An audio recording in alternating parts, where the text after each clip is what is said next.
नमस्कार फ्रेंड्स, मैं पूनम गुप्ता स्वागत करती हूँ आपका अपने यूट्यूब चैनल पूनम के गीत संगीत में। ये बहुत ही मज़ेदार गीत है। कैसा लगेगा कमेंट में आप जरूर बताइएगा। हमारी आवाज़ में कैसा आपको लगेगा जरूर बताइएगा। जबरिलिया गिरदा उड़ावे तबे सुदिया बालम के आवे। जबरिलिया गिरदा उड़ावे तबे सुदिया बालम के आवे। जबरिलिया गिरदा उड़ावे तबे सुदिया बालम के आवे।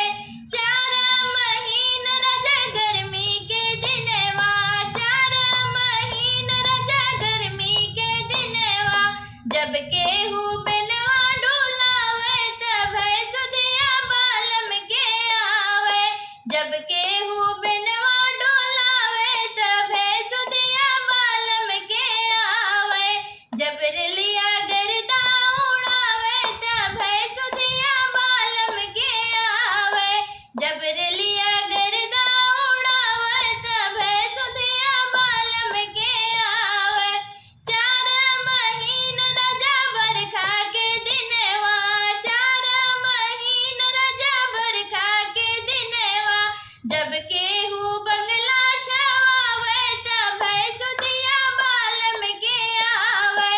जब केहू बंगला छवावे तबे सुदिया बालम के आवे।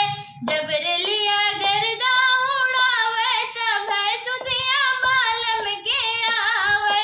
जब कोई जबरिलिया गिरदा उड़ावे तबे सुदिया बालम के आवे।